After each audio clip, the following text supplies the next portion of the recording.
सियावर रामचंद्र की, सियावर रामचंद्र की, सियावर रामचंद्र की, सियावर रामचंद्र की।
राज्य अभिषेक लगभग संपन्न होने वाला है, पर मेरा हनुमान नहीं दिखाई दे रहा। कहाँ है हनुमान?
इसे अपने मस्तक पर धारण करने से श्री राम की आयु बढ़ती है, मन में उनके लिए प्रेम बढ़ता है और समाज में उनकी प्रतिष्ठा।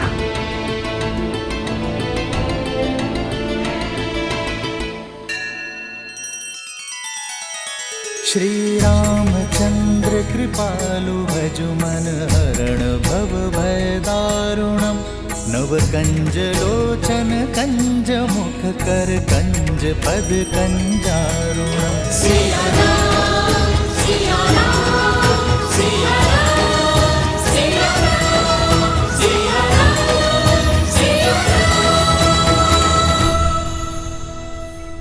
माता, आप चिंता ना कीजिए। ना मुझे किसी के ठाठ से अंतर पड़ता है और ना ही उपहास से। मेरे लिए मेरे प्रभु का जीवन, उनका सम्मान, उनका मुझसे प्रेम महत्व रखता है। माता, आपने तो मुझे अनोखा मार्ग दिखा दिया। आपके मस्तक पे एक चुटकी सिंदूर लगाने से मेरे प्रभु का सम्मान इतना बढ़ गया। तो माता, आप सोचिए, मेरे प्रभु का सम्मान और प्रभु का मुझसे प्रेम अब कितना बढ़ेगा। क्योंकि माता, मैंने तो अपने रोम रोम को सिंदूर के रंग से रंग लिया है। मैंने तो अपनी पूंछ का भी एक छोटा सा भाग भी नहीं छोड़ा। तो माता, आप बताइए ना, इस लाल देह से मेरे प्रभु का जीवन और कितना बढ़ेगा।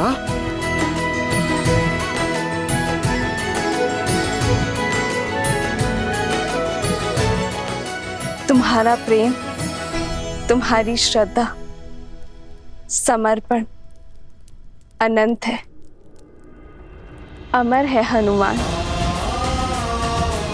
तुम चिरंजीवी रहोगे और जब तक तुम रहोगे तुम्हारे हृदय में श्री राम का प्रेम सदा के लिए धड़कता रहेगा।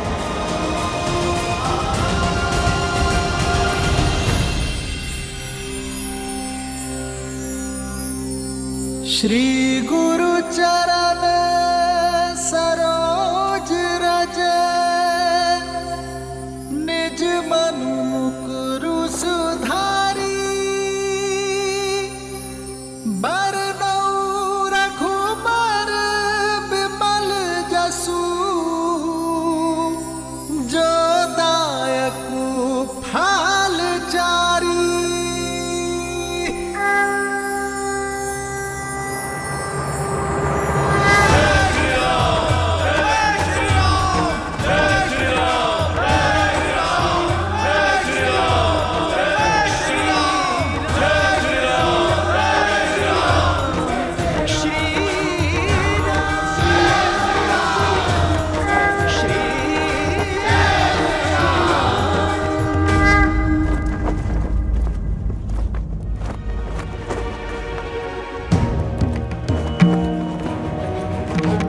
इस राज्य अभिषेक के समय की कुंडली में यह स्पष्ट है कि एक महाआसुरी शक्ति अयोध्या में प्रवेश करने वाली है।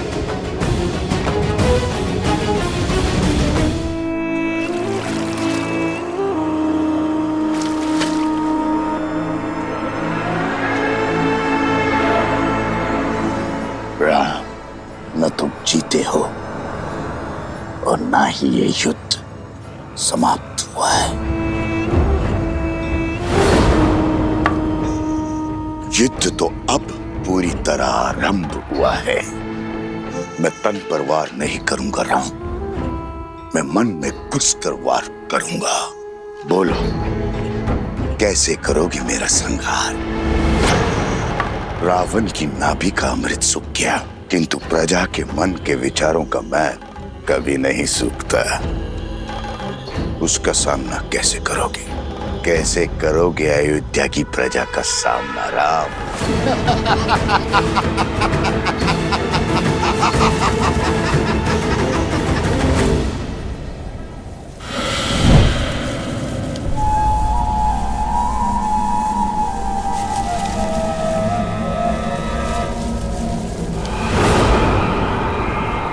भूल हो गई मुझसे, जो आपसे सहायता की आस कर बैठी मैं, आपके द्वार पर प्रतिशोध की भिक्षा मांग बैठी मैं। अपने हाथ पे हाथ धरे देखते रहे और वहां राक्षस राज्य का अंत करने वाला वो राम, उसका राज्य अभिषेक हो गया। पराजय है ये आपकी।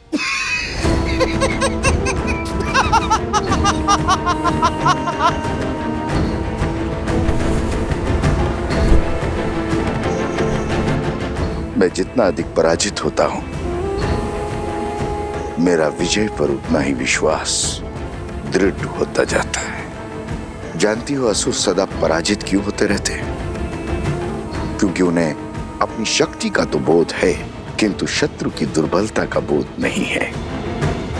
राम का राज्याभिषेक उसकी दुर्बलता होगी।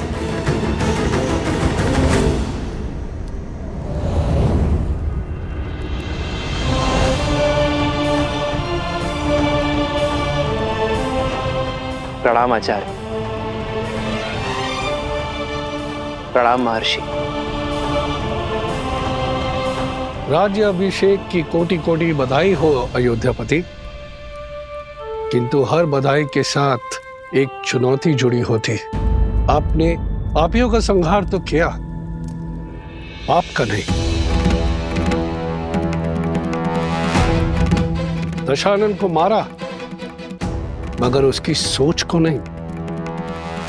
पाप की सोच एक ऐसा छलिया है जो बार बार स्वरूप बदलकर सामने आता और प्रहार करता।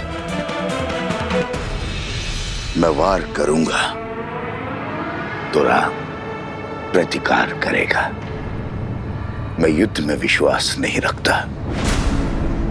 मैं 1000 छोटे छोटे घाव में विश्वास रखता हूं, और वो घाव मैं उसे नहीं दूंगा, उसके अपने देंगे। और जब घाव अपने देंगे तो लाचार होगा और पीड़ा भी अधिक होगी। अर्थात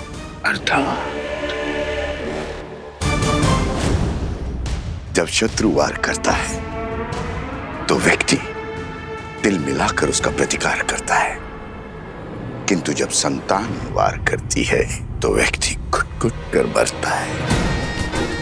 अयोध्या की प्रजा को संतान मानता है ना राम। अब यही प्रजा उस पर वार करेगी। जिसने रावण से लंका का युद्ध जीत लिया वो अयोध्या की प्रजा से युद्ध नहीं कर पाएगा। अब उस पर उसकी प्रजा से प्रहार करवाऊंगा। अयोध्या के भीतर एक युद्ध होगा जिसे अयोध्या हार जाएगी। अयोध्या की प्रजा के मन में इतना विष घोल दूंगा जिसे राम तो क्या महादेव भी नहीं काट पाएंगे। रावण महान शिव भक्त था, ज्ञान का सागर था, किंतु वो राक्षस सुमाली की राक्षसी वृत्तियों से जन्मा था। राक्षस सुमाली के अन्य पुत्र भी हैं श्री राम, जिनमें न रावण सा तप है और ना ही ज्ञान है, तो केवल कुटिलता। क्षमा करें महर्षि, अयोध्या के उत्तर की ओर भरत भैया है, पूर्व की ओर लक्ष्मण भैया और पश्चिम की ओर मैं, और दक्षिण की ओर हनुमान जी हैं। हम 4 बलशाली अयोध्या के द्वारपाल हैं। हमारे होते अयोध्या को किसका भय? पांव पर पादुका पहनने से, बाहर के कष्ट से बचा तो जा सकता है कुमार शत्रुघ्न, किंतु फोड़ा यदि देह के भीतर से निकले तो क्या करोगे? जब अग्नि घर के भीतर ही लगी हो तो द्वार बंद करने से कोई लाभ नहीं होगा।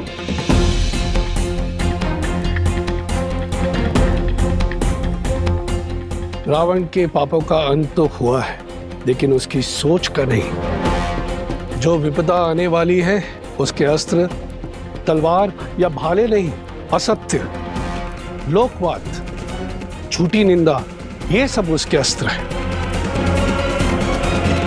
शब्द उसका ब्रह्मास्त्र है। संसार का नियम है, अगर कोई भी असत्य बार बार कहा जाए, किसी की झूठी निंदा बार बार हो, तो वो सत्य लगने लगता है। और यह मनुष्य के स्वभाव की प्रवृत्ति है कि सत्य सामने होते हुए भी वो असत्य की ओर आकर्षित हो जाता है। हर मनुष्य के भीतर छिपी बैठी है असंतोष की अग्नि, इस अस्त्र को विस्फोटक बना देती। जब तक उन्हें मेरी योजना का आभास होगा तब तक मैं उनका स्वर्ग रूपी संसार भस्म कर चुका हूंगा। मुझे आपकी रणनीति पर बिल्कुल भी विश्वास नहीं है। रावण भैया की शक्ति और साहस का 100वां अंश भी नहीं। अपने शत्रु से 2-2 हाथ करने की स्थान पर जुआरियों की भांति कुचक्र रचना से अंत नहीं होगा उस राम का। शांत प्रिय बहन, शांत। मैं जानता हूं कि तुम्हें मेरी शक्तियों पर संदेह है, इसलिए तुमने अपनी सहायता के लिए किसी और को भी बुलवाया। कौन है वो? हाँ, मैंने सहायता के लिए निस्थल के राजा भस्कर्ण और उनके पुत्र संहादमन को बुलाया है।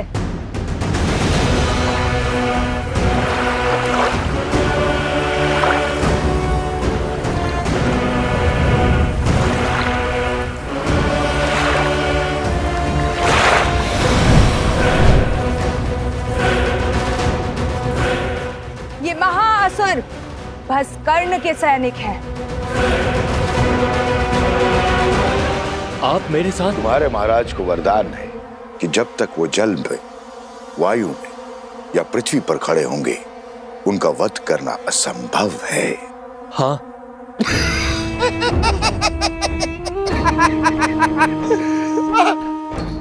जाओ, करो युद्ध। किंतु एक बात स्मरण रहे, राम पर विजय केवल सहस्त्र रावण पा सकता है। जाओ, अपनी योजना को आकार दो।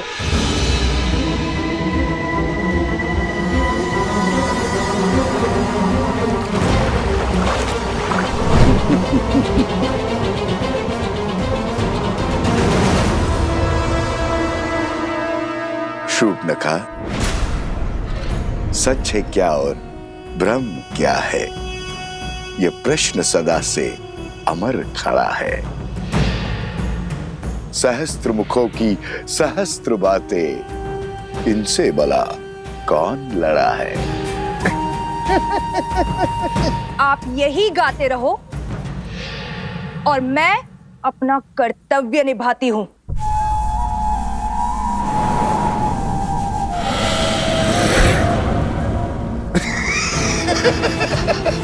राम राज्य पर अनिष्ट की छाया तक नहीं आएगी महर्षि। ऐसी परिस्थिति आएगी ही नहीं कि कभी असंतोष अपने पैर पसारे। असंतोष ईर्ष्या से जन्म लेता है राजकुमार, परिस्थिति से नहीं। संदेह नहीं है कि श्री राम राज्य को संतुष्ट रखने का प्रयास करेंगे, किंतु राष्ट्र के कोने कोने में सबको सुख और लाभ पहुंचाने में समय लगेगा, और झूठी निंदा, असत्य और संदेह के बीच फैलाने में नहीं। संदेह मन के किसी कोने में छिपकर घास के तिनकों की भांति तनिक सी निंदा से पोषित होकर बढ़ता रहता है, और हमारी अनुमति के बिना हमारी मति भ्रष्ट करता रहता है, और यही सहस्त्र रावण की शक्ति है।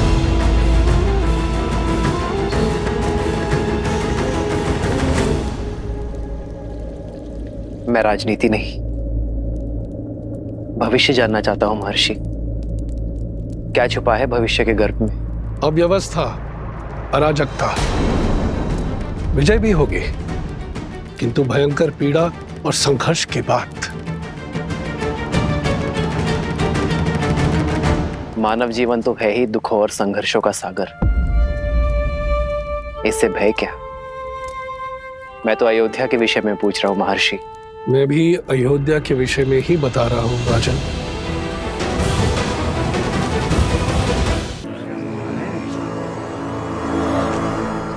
भैया सुना है, श्री राम ने सागर पर सेतु बनाया था, असंभव को संभव कर दिखाया था। देवी देवताओं की विशेष कृपा है हमारे महाराज के ऊपर। सुना तो यह भी है कि रावण कोई साधारण योद्धा नहीं था। कहते हैं युद्ध बहुत ही भयावह था और बहुत दिन तक चला। जंगल में मोर नाचा, किसने देखा? न मोर न युद्ध। अच्छा, तुम कहना चाहते हो श्री राम ने रावण को नहीं मारा? न सेतु बांधा न युद्ध हुआ। नहीं नहीं भैया, मैंने ऐसा कब कहा? अरे हुआ होगा युद्ध, पर ऐसा नहीं जैसा सब बता रहे हैं।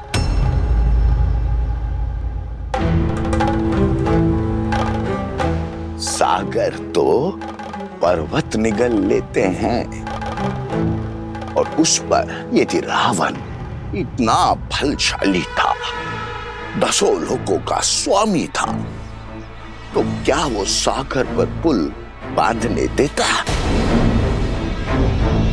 कदापि नहीं। तो क्या हमारे राघव असत्य कह रहे हैं? राम राम राम, ऐसा मैंने कब कहा भैया?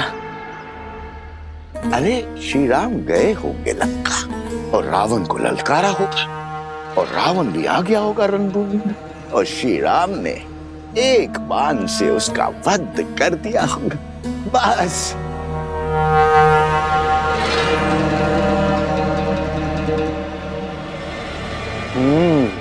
हो सकता है ये सब कथा वानरों ने बनाई हो।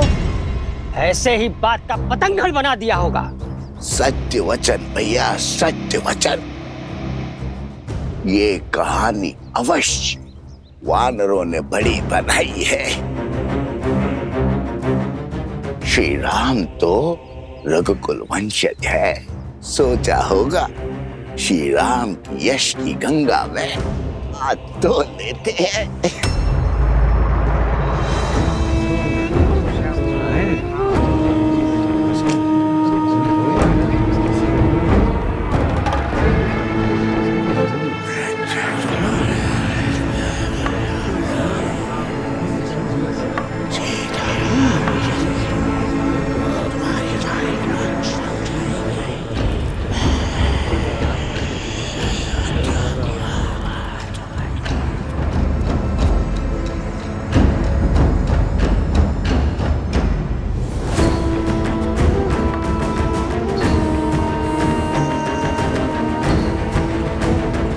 उपहास निंदा में बदलेगा और निंदा संदेह में। इस प्रकार सबके मन में संदेह रूपी सहस्त्र रावण बस जाएगा और संदेह से फैलेगा असंतोष।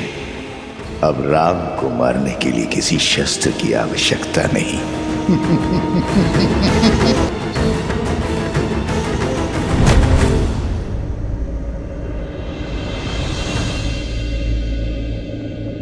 अरे क्या हुआ?